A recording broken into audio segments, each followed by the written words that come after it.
People ask me all the time how I have time to read so much. And I read between 10 and 15 books every month.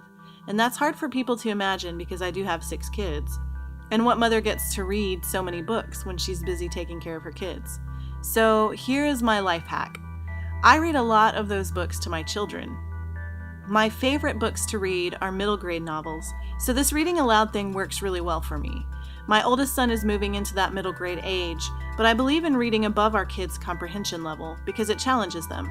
So even when our first son was really young, we were reading authors like Madeleine L'Engle and Trenton Lee Stewart and Neil Gaiman. And when he was just 2 years old, we read the entire Chronicles of Narnia series. I remember him asking to see the pictures on the pages without pictures, because his imagination was already working really hard to see the story. So my boys and I take turns choosing what we're going to read. They'll introduce me to people like Jeff Kinney and Dave Pilkey, and I get to introduce them to people like Mary Rose Wood and Karen Hess. We read audiobooks, and we read aloud, and we read during bath time and before bed, and sometimes in the morning before school. Right now, I'm reading a collection of Grimm's fairy tales to my twins, which helps me do research for my fantasy series, Farandale, which will release in early 2016. They are loving these stories just as much as I am, and it's just such a fun memory we'll be able to have together. A few weeks ago, I decided to streamline my schedule.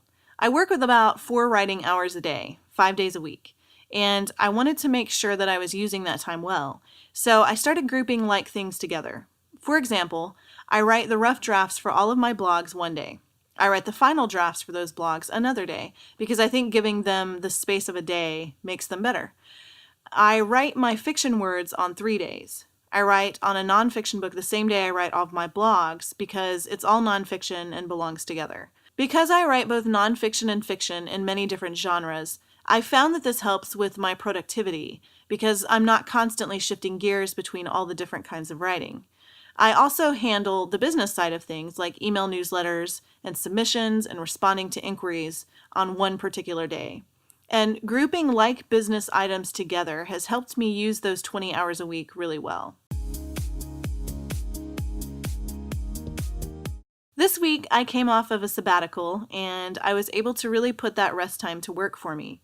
I beat my personal record for words written, and I released a poetry book, which has done about 1,000% better than my last release. So there's improvement. Right now, I am sitting on about 370,000 words of rough drafts, and we'll be working over the next few months to turn those into final drafts, sending them off to agents and selling more books. My production schedule, beginning in about December, is 1 book per month to publish and sell. It's a pretty aggressive goal for any writer, and I have 6 kids. So, this should be fun. Oh, and I also signed up for National Novel Writing Month, which means that I've cleared my schedule in the month of November so that I can write 60,000 rough draft words for another middle grade novel. It's quite crazy here. Someone recently sent me a question about how to get started writing when you're a mother. I thought it was a great question because I think there are a lot of us out there who are parents trying to balance a career in writing or some other creative business. She asks, "How do you do it? I just don't know how to get going. When I have some time, I'm usually exhausted, but I want to push through because it would be so rewarding." I first want to say that writing as a parent is really, really hard, especially if you're the only parent home. My husband and I have a unique situation. He works for the early part of the day, usually from 5 a.m. until 12:30 p.m., and then we tag team. I get to work from about 12:30 p.m. until 5 or so. But it wasn't always this way. Before we had this arrangement, I worked a full-time job, which means my writing time was really limited.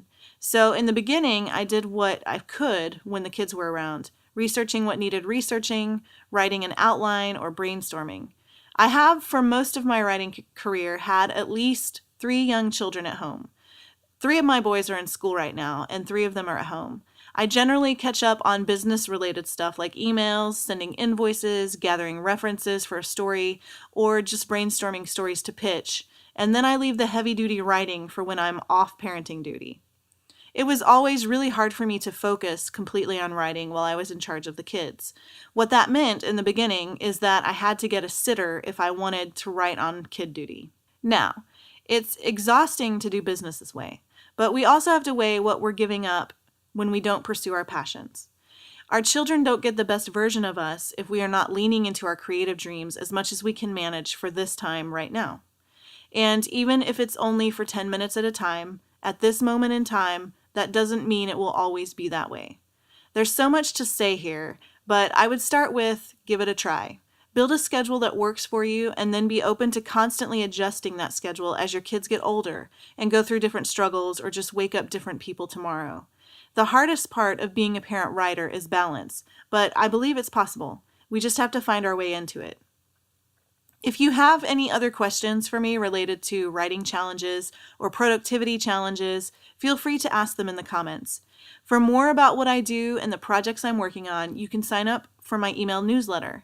There are some really cool things happening in the next few months, and I'd love to connect with you. For more on my shelf, subscribe to my YouTube channel. And thanks for watching.